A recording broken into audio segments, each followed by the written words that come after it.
This is StarTalk, and I'm your host, Neil deGrasse Tyson, your personal astrophysicist. I serve as director of New York City's Hayden Planetarium right here in New York City. And today's edition is the fan favorite Cosmic Queries. I've got with me Godfrey Danchima. Hey! Okay, Godfrey. What's happening? Welcome back. Thank you for having me back. Danchima, it's Nigerian. Danchima, yes. It's Via Tokyo, it sounds. Via Tokyo, Danchima. It's funny. Can I tell you something? What's that? That the Japanese pronunciations are the same as African pronunciations. So today's topic Yes. is, what is it? It's Spacetime. Spacetime. Very nice. I like Spacetime. And here we go. Some of my best friends live in the fabric of Spacetime. There it is. All right, I haven't seen any of these, and it called from our social media. Okay, here we Let's go. do it. Mm-hmm. Okay. Kyle Yoakum, spelled with a C, but it's still pronounced Kyle, from Tennessee. Wait, I've heard that name before. Is he one of our Patreon people? He is your Patreon patron. Oh, yeah. Guy. So he bought his way to the top of this list. Oh yeah, You know. he's not playing. I mean, he got a lot of space time. I put money in that time. I got a lot of money in that space. So you better read. If you support the show, there are perks you get. You do. Right on up the ladder. I mean, this is just one of them, but there's others. It's yeah. great. I think he deserves it. He's always at the top. Yoakum. I love that last Yoakum. name. Yoakum. Okay, ready? Yeah. Give me some yokum. If Isaac Newton were alive again today, which of our more I recent... wouldn't be able to hold my pee. Yeah, right? That would be kind of nice. Yeah. To be gripping him like a fanboy. Yeah, no, I would totally, yeah. Yeah, would you like touch his wig? Didn't they wear Yeah, I would touch his wig, probably. No, I wouldn't touch it. Why you get me to say that? I would be no. like, but you I'm not yell gonna out touch laws it. of inertia, baby. Laws of inertia. No, nothing. Okay. Come on, some thug that knows about. So he's like, No, I'm not touching his wig. okay, This can I is- touch his wig? Okay. Sir, Angela Davis came forward into the president. Can I touch your fro? No. that's true. She would slap you silly. She would slap us silly. Okay. Even today. Right. If Isaac Newton were alive again today, which of our more recent understandings about the universe do you think he might find most exciting? If you were to get to work with him on a particular project of your choice, what would that be and why? He was so brilliant. I would present all the world's problems to him, no matter whether or not they were in physics, and just to get his brilliant mind to apply to it. Really? I've read his writings, and you can't. The hair stands up on the back. I don't have hair there, but if I had hair, it would stand up on the back of my neck because he was so plugged in to the operations of nature. He had an understanding. He had a sensitivity to what we knew and did not know, and where the frontier was to ask questions. There's a whole section of one of his books, Optics, written in 1704. You understood it? Yeah. Didn't they talk differently out there? I don't know. I'm just... Well, so you learn how to read, so the language was a little more classical yeah, for English, Yeah. at the time, not quite Shakespeare. right. That was 100 years earlier, but it's transitioning. And even the writing, isn't the penmanship a little different? Yeah, penmanship is different, and even the printed words are different. Right. Some words are capitalized and others are not. I do that in my Twitter stream, by the way. I capitalize certain nouns that I want to bring attention to. Like the V's would be like U's? Oh, no, that's different. So that would that about? that would be, the U's would be like V's. V's like U's would be like V's or whatever. In Roman times with the... Yeah. yeah. It's annoying. Before the U was fully developed as a letter. Right. It took somebody to go put a butt on it. This is the evolution of language. Yes. So I would learn how to communicate with him. That wouldn't be too hard because he's still speaking English. Okay. And so he'd be speaking recognizable English. Right? Yes. So I would just show him all the problems. We have a famine issue. We got this issue.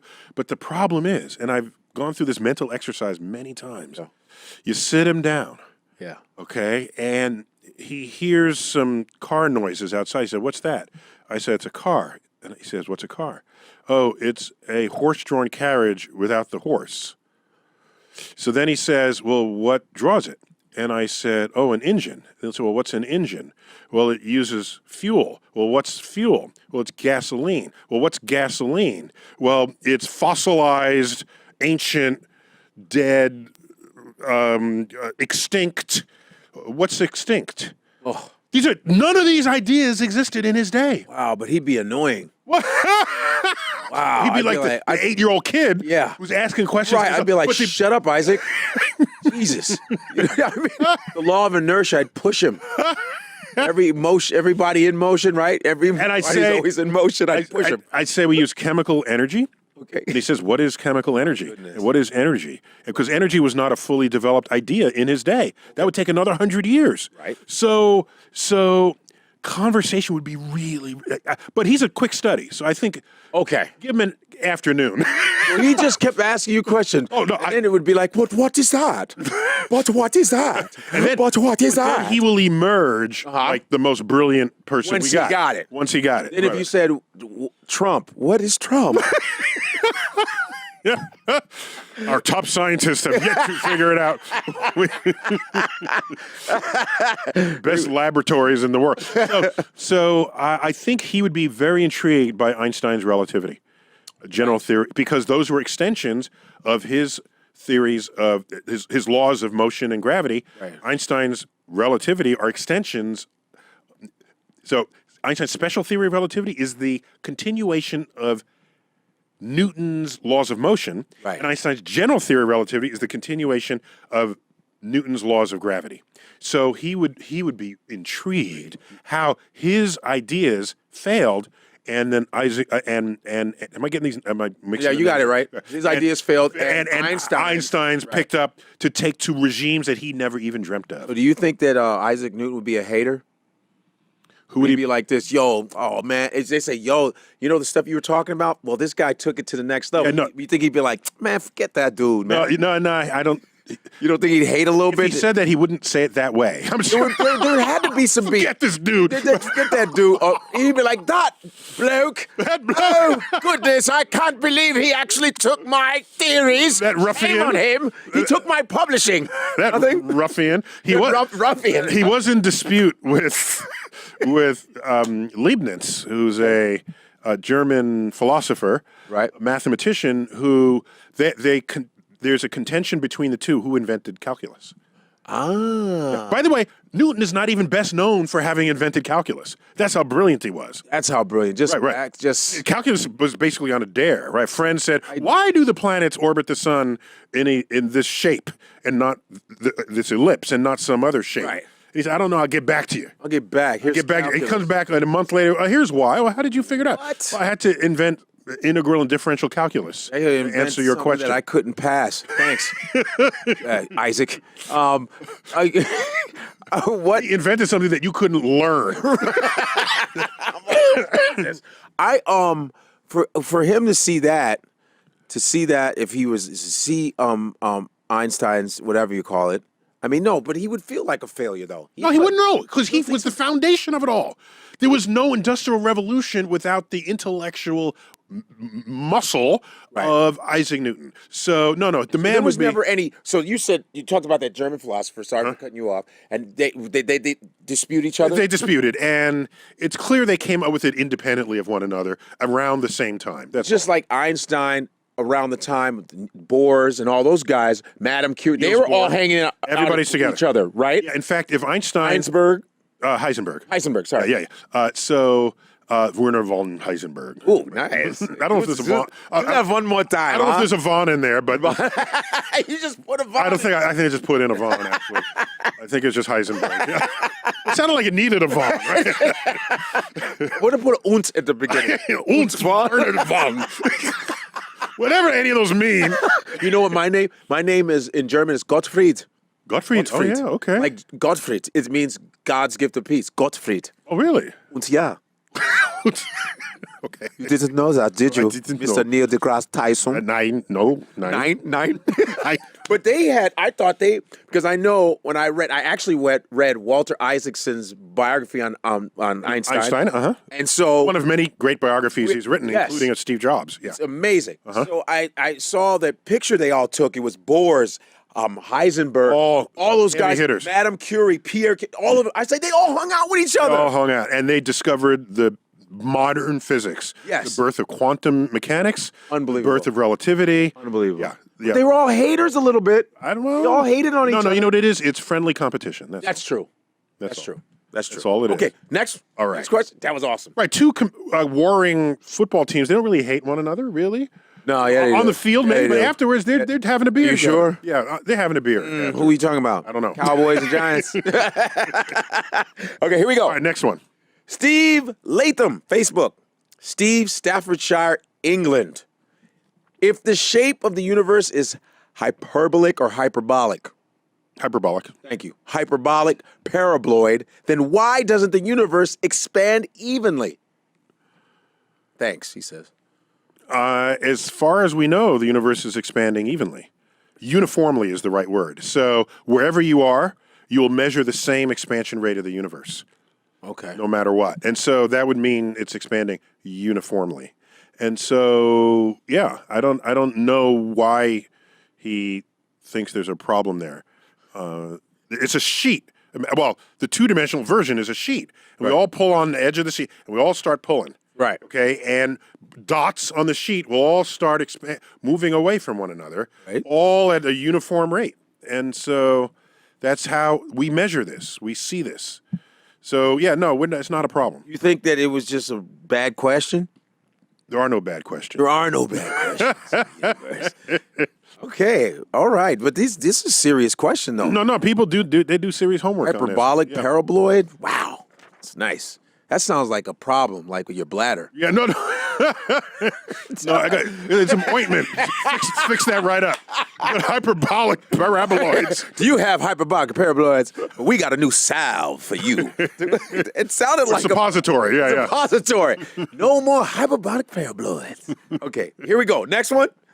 This is Phil Sasse. Sass? It might be Phil Sass. I don't mean to mispronounce his last name. Phil Sass from Georgia, USA. All right. If we decided to launch a manned exploration spacecraft, how long would it take for it to explore the entire galaxy, and how could we prep it for such an undertaking? Yeah, it depends on how fast you're going. Let's go the speed of light. Okay. Okay. Now, if they manage to go the speed of light, they won't age, but we will.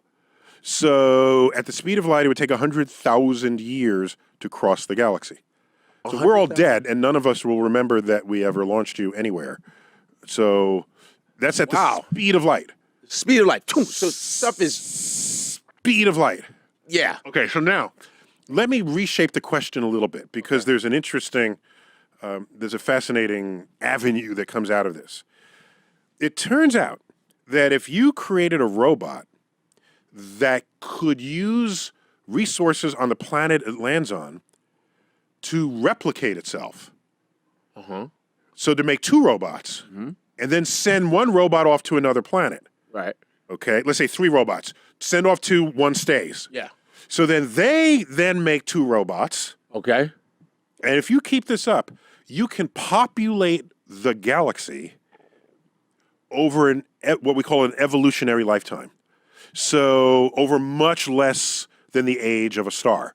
Okay. So over hundreds of thousands, millions of years, you can significantly populate the galaxy. Right. And this led to what was at the time known as the Fermi paradox, because any alien who could do that would have done that by now and easily have populated the entire galaxy in the time the universe has been around. Right. So he asked, where are they now? Right. How come they're not among us?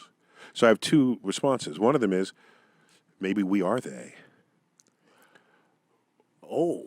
That was nice. I like that. Or the one I just say all the time because it's like it's a cheap and easy crack at our species. So maybe they did come and take a look and conclude there's no sign of intelligent life on Earth.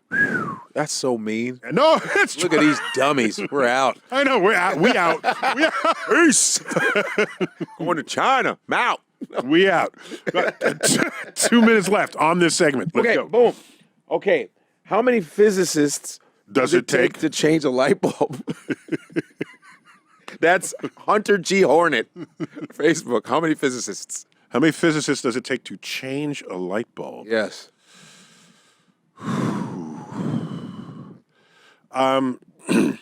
Since it's physicists who invented the LED, Right.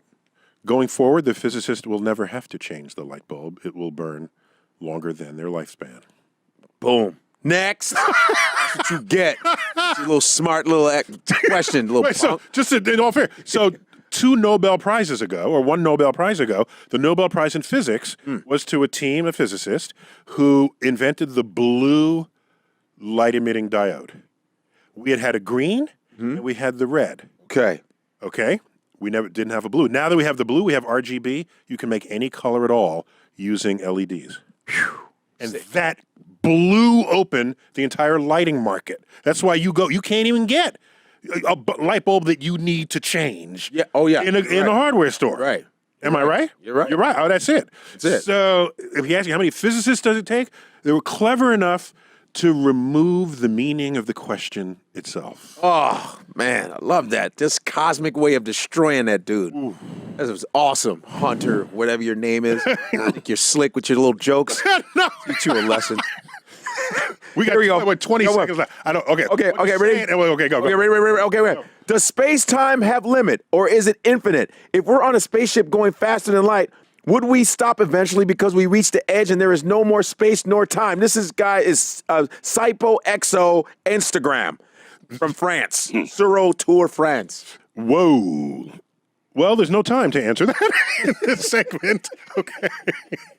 You'll have to wait until the next segment of Cosmic Queries on StarTalk. We'll see you in a moment. We're back on StarTalk. I got Godfrey here. Yes. Godfrey Manjimo. what was it? What was your last name? Manjimo. I'm sorry. I had it. That's hilarious. That's why I'm Godfrey. Godfrey, just Godfrey. Manchimo. You said Manchimo. I Mandingo, Dan Bingo. You remember 900 billion galaxies. That's it. Manchimo? Excellent. Now, I'm not good with names, but I'm good with mathematical calculations. Manchima. I got That's so funny that you called me Manchimo. Manchingo. Oh, I said Manchimo. You're African, right? Same thing. Same Come thing. on. You're there. Okay, ready? So there was a cliffhanger there. Yes. Want to know, was there an edge to the universe if it just kept traveling? Yeah. So here's the thing. We do not know how big the actual universe is. There is the size of the universe we see. Mm-hmm. And light from the edge of that universe has been traveling for 13.8 billion years to reach us. Now, of course, over that time, the universe has expanded. The actual universe is bigger than that today. It's bigger than that. But you have to ask, beyond that horizon, is there more universe to be found? We can only assume yes, but we don't know for sure. But isn't that just... And it could be infinite. And here's why I say infinite. Let me tell you why I say infinite. Because infinity makes people uncomfortable. Yeah, it does. The biblical version of infinity is eternity, right? All right. That'd be a new car. There's a word, eternity. No, it's a. The fragrance. The fragrance. They're more science words. Yeah. The event horizon. Yeah. Once you get close, yes. you are in people eternal want to embrace. know that it's like an immortal, thing. It's like that cosmic word, infinity. Yes. You know what I mean? Yes. So, and they want it big because there's also infinitesimal, but nobody's naming anything that. Infinitesimal, yeah. Yeah, nobody's naming that. Right. So the infinitesimal. So you go out there and we don't know. We say infinity because we don't have any reason to give any other value. What I'm going to say, it's 138 billion light years across. We have no reason to... Well, just say, you have to say infinite. We have no reason to assign one number versus another, so we just say infinite until we have better reason. You have to say infinite because you can't go over there. You can't. You're doing everything from Earth. You can't. Maybe one day. No, don't be such a Luddite. Man, you're trying to go to Mars, man. We've been to Mars many times. Yeah, not a person. Our robotic emissaries have. Yeah, okay, you got your robot over there. Okay, there you go. Your little G.I. Joe, whatever over there, That's right, you got it. I'm saying, but you can't, we can say... Rover Joe. That's a smart thing that astronomers say and all you guys say, because I would say it too. I go, it's infinite, man. No, but I say it's infinite only because I can't justify giving any other value to it. And so we just say this infinite until we have a better... You're not saving your own ass by saying that? No, because Be like, yo, it's infinite. Then if you said, listen, it's 138 billion, then they can't wait to go, you lied. You told me. No, because I didn't say it is infinite. I said we have no reason to think it isn't. Okay. That's different. Ooh, I like that little Elvis thing you just did to me. Elvis do this? I think you said it's infinite. Oh, infinite. Don't forget, baby, it's infinite. Well, next question. Are you? I give it an Elvis and Godfrey. It's infinite. It's like, it's kind of cosmic. That's what I think. It's kind of cosmic. That's how I feel. It's a little cosmic. I want to at home, Mama. I want another piece of pie. What am I like? It's got this gap in every I sentence. can see Elvis going, Hey, Neil deGrasse Tyson, tell me about the universe. Wait, I want to know. is it big or is it small? I feel like it's still expanding. Like my belly. Like my belly. In physics, we call that the accretion disk. Right? accretion disk. I love that. Are we ready? Yeah, let's For do the it. Next one? question. I think this is guy David Hamilton. I think this is one of the toughest things to wrap my head around. When we talk about space curving or warping, are we talking about something permeating everything we see that bends and warps? Yes. If so, what is it made of? And does that mean on some level space isn't truly a vacuum? He's from Mayagüez, Puerto Rico. Mayagüez, Puerto Rico. Yes. Sí. Fantastico. Fantastico.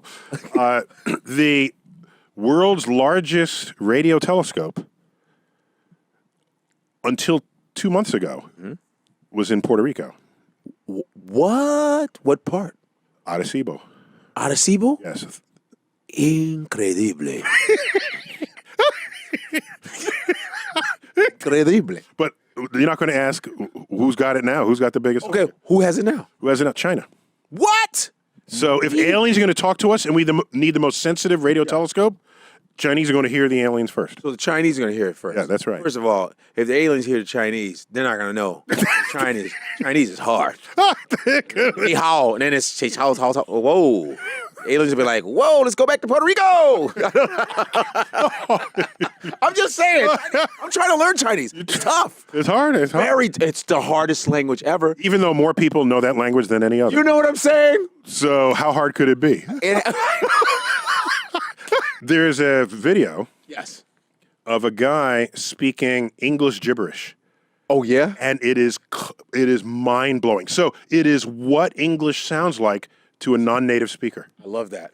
So how's it? Do you know? Oh, it's like, I should understand this, but not really. Nothing makes any sense at all. Exactly. But there's no accent. You don't hear, usually if there's an accent trying to speak English, but you can't understand them, it is a perfect American accent, but nothing is coming out, nothing meaningful is coming out. He's speaking Trump. Yeah, so Trump Speaking Trump. That's what he's speaking. moving his mouth, but no real content. Wrong. Wrong. Did I answer the question yet? Yes, you did answer the question. What was the question? I forgot the question. Oh, What was it? it was. He said that it's about the space curving. Oh, the curving. No, I didn't answer the question. did. So space. Yes, So sorry. the idea that space is curved is hard for us to see because we're embedded in the space. Right. So of course it's hard to see. In the same way, it's hard to know that Earth is round because we're kind of, in a sense, embedded in the surface of that curve, and we are small relative to it. If we step out of the dimensionality and look back, yeah, there's the round Earth. That's what we did when we went to the moon. There's the round Earth. You stepped out of the surface of the Earth. If we step out of the dimensionality of our universe, you would see all the curvature manifested by all the mass and the total curvature represented in the universe itself. So it's all a matter of your point of view. Well, it's like a crappy relationship. You have to step out of it and say, "What the hell was I doing?" And sometimes you're in a crap relation and you don't even know until you you're some distance. Right. You think it's normal until you don't. Until Right. Exactly. All right. That you did. That was great. Let's do it. Okay, we're moving on, right? Here we go. This is Lucas Meza Nova, Instagram, from Colombia. Colombia. Oh, yeah. We'll get Colombia. the It said not Colombia, Colombia. and I got it. I know how to pronounce Oh, no, Colombia. he said it right there. He's trying to make sure. Yeah, he was like, it's Colombia, not Colombia. Some theories say that our universe is a 3D hologram of another universe with more dimensions. How would this affect space-time? Is there a proof of this? No, there's no proof, but there's a very cogent argument to support it. And so the idea is that the surface of an event horizon is the complete record of anything that ever having passed through it, so that it is the sort of the ghost of all things. And so you can ask, have we passed through some other event horizon? The horizon of the universe can be thought of as kind of like an event horizon of the universe itself. And so if that's the case, then we could be shadows to a higher dimension on the edge of the event horizon that they observe. And so it's been called a holographic principle. We're shadows. Yeah, it's been suggested that We might is be the case. shadows. Yes. So that means This is very Platonic. Plato imagined a world where you're in a cave and there's a campfire and all you can do is look in the adjacent wall and you see shadows, your own shadow and the shadows of others. So if you only see the shadows and that is your reality, then look at how much you're missing when someone else comes in and say, wait a minute, there's a campfire there and there are people with clothing on and there's all this, but all you see and know is that wall. That is your entire existence. So could it be that everything we see and think is real is just a projection of a much more textured, higher dimensional reality? And in fact, we are blind, deaf, and dumb to it all. interesting. Yeah. Fantastical. Fantastic. Here's another one. That was good. You answered it. It was amazing. But Ricardo Montalban would be proud. Smiles, everyone. Smiles. Smile. only if you have Corinthian leather. Yeah. Yes, okay. Broke down the Montalban. That's awesome. Yeah, if you pull out the Montalban, there's no turning back. There's no turning back. Boss, the plane. The plane. Yeah, the plane, the cosmic horizon. I was there. You You were there. I was there. You ready? Yeah, go. This guy, he's an interesting last name. Jeff Sosterek. Sosterek. It might, because it's like, I think it's Polish. Sosterek. I don't know. He's from Bethlehem, Pennsylvania. Gotcha. Mm-hmm. Is there anywhere in the universe where you can find a Usually, yes. If no matter what follows in that question, the answer is probably yes. Okay? The universe is large, it's old, and stuff happens in the universe. Where you can find a zero state of energy, perhaps where even the cosmic background radiation does not permeate. Man, these questions are something else. Ooh, so They're that would challenging be you, an absolute zero. As far as we know, the vacuum of space is a seething ocean of what we call virtual particles that are predicted by quantum physics. And quantum physics has been right in every other way it's ever made a prediction. So we have high confidence that what it's saying is true. But as long as you have particles, even in the vacuum, there's going to be an energy level there, and you never actually get to perfect zero energy because of the quantum. And so the quantum prevents it. We would need some higher theory of understanding of the universe that might enclose quantum physics that will enable us to get to places that our current understanding does not. But right now, there's no way to get to a perfect zero energy because every state, even the zero energy state, has a probability of having real energy. Wow. Quantum physics requires it. Yeah. Nah. Yeah, quantum physics, everything bows to quantum physics. Always. At the end of the day. Oh, yeah, invisible math, man. Where you get this from? Invisible math. There's math that can describe invisible things. That's what I mean. But the math itself is not invisible. I like calling Where are it you getting this? math. It's No, I'm not invisible, man. I'm not accepting it. You don't like to call it invisible math? No. I love it calling it Just because you don't understand it doesn't mean it's not there. Well, I call it's invisible to me because I don't want to see it. Okay, because you look the other way. That's why I call it invisible math. Because I suck Here's the at fun it. part. Here's the fun part. I suck at it. We observe weird stuff happening in the lab. Yeah. And for people who hate math, this must freak them out. So we have scientists of the day saying, let's attach math to this to make it easier, so we can bring some understanding to it. So the mathematics of quantum physics is an extraordinary achievement of the human mind. That's another brain that's something I don't have that. No, but maybe you did, and it still has to be found. You think that I could bring that out? I can get good at quantum physics? I think The mathematics? we can always get better. No, I think Whether or not we can become great at anything, we can always become better at you're it. naturally good at math. I think it's a natural knack. It is. There's people I knew in grade school, like some guys I knew and girls that would just they didn't even study. They didn't even study. I had to use the teacher's example and flip the page over to do a math. Look at the answer in the back of the My book. friends were just certain guys. They were just naturally good at it.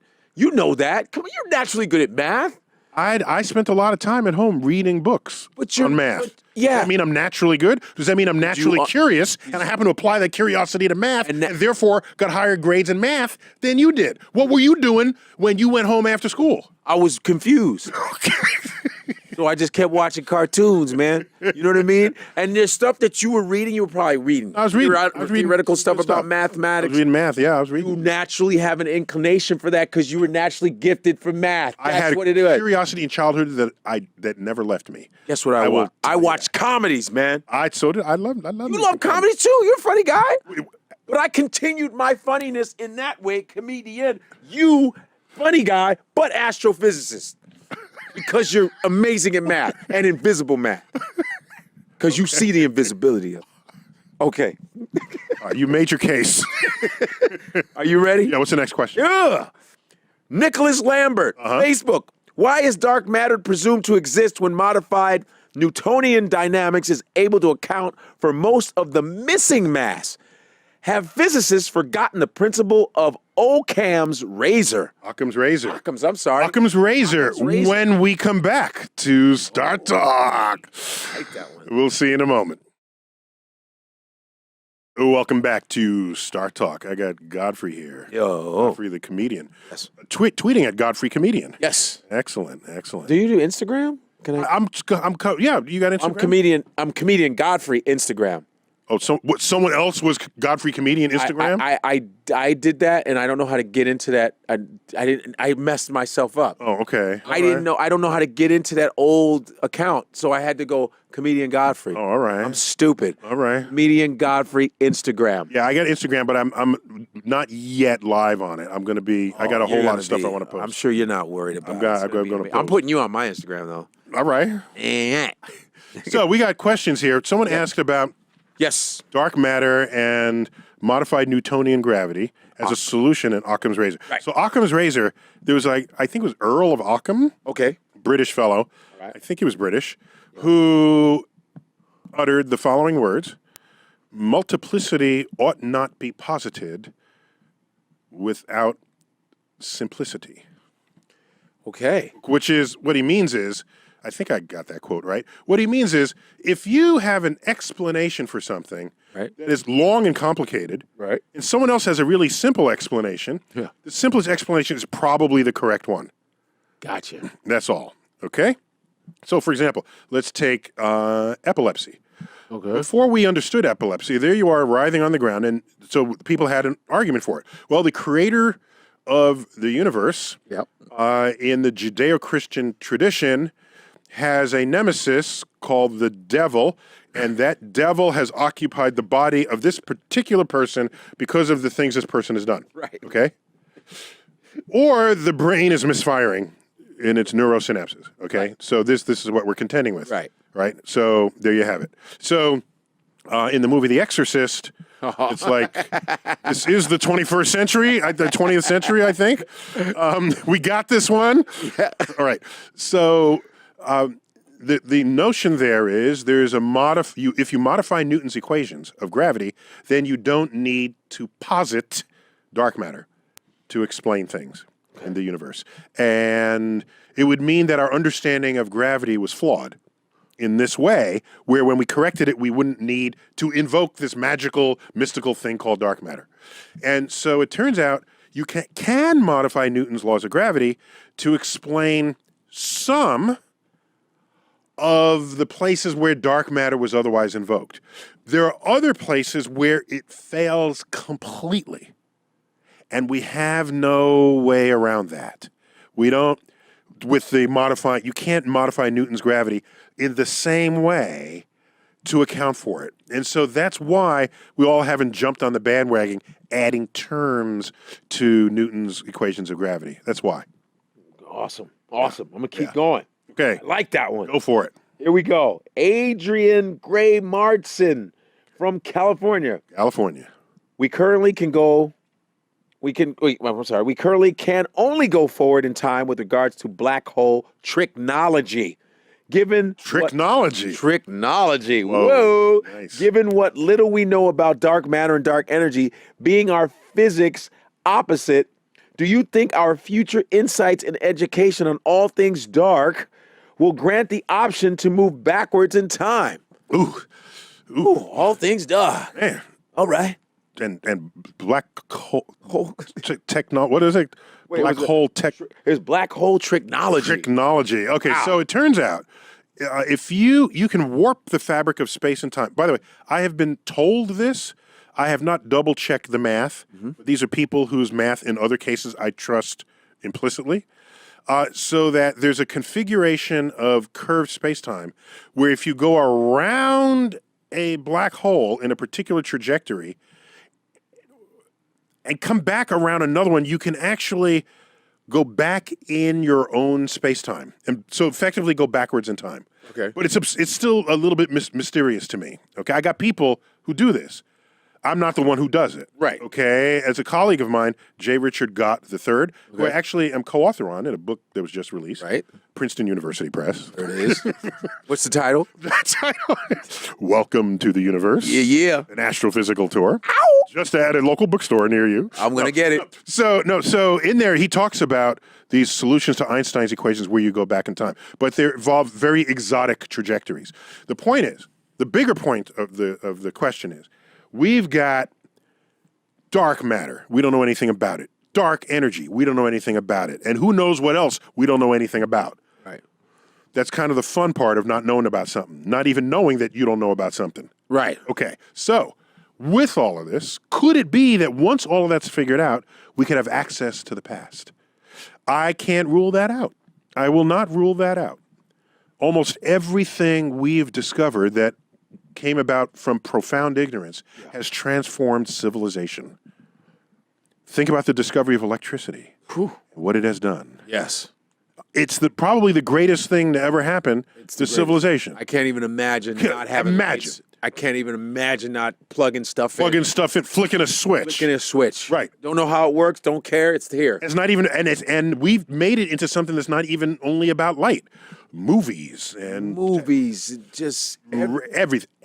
Okay, so this is harnessing something that previously we ran away from or didn't understand. So I look forward to a future where dark matter and dark energy come to be understood, but then that only puts us in a new place to stand, possibly observing new unknowns that today are yet to be dreamt of.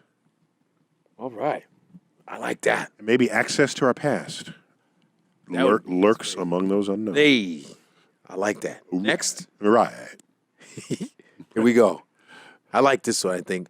Gonzalo Martin, Facebook, from Chile, land of the stars. That'll be Gonzalo Martin?